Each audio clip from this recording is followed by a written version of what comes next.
thou shalt study thy adversary. Most of you, well, I don't know about this. There was a wonderful movie, probably from the 80s, called Patton. I mean, and George C. Scott was the star of it. He played General George Patton, who was a um, a big name in World War II for America. And there's this incredible scene there where he has just defeated Rommel, the German genius tank warrior, uh, at the Battle of El Alamein in Africa.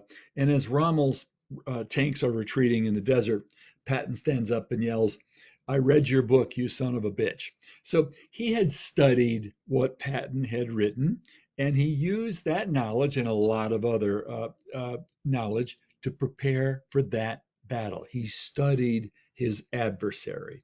So I don't necessarily think we need to think about the government person across from us or the contractor across from us as an adversary, but certainly they represent different business interests. So they are your opponent, let's say. So the question's got to be, whom do you have to persuade? What makes him or her tick? Who does that person answer to? What do they need to convey to their boss to get approval on what you are proposing? If they're chart freaks, give them charts.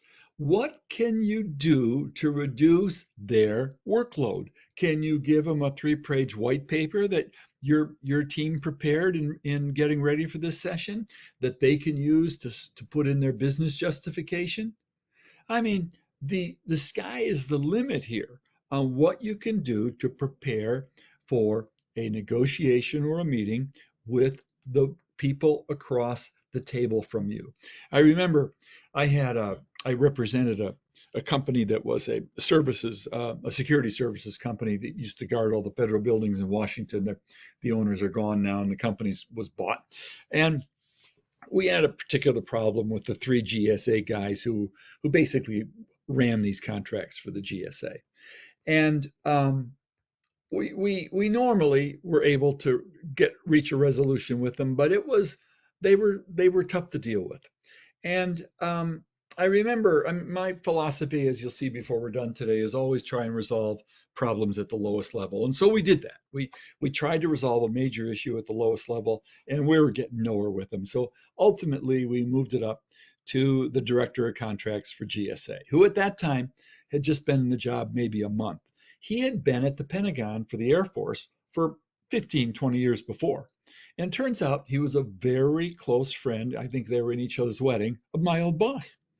So I called my old boss and I said, "We've got a meeting with Stu in about 2 weeks.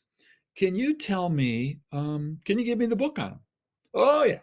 And the basic picture was, he is a very smart guy and he's tough, but he prides himself on his reputation for fairness.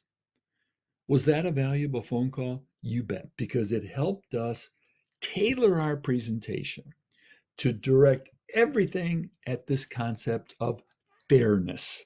And that made all the difference in the world. So study your adversary, know what it's going to take.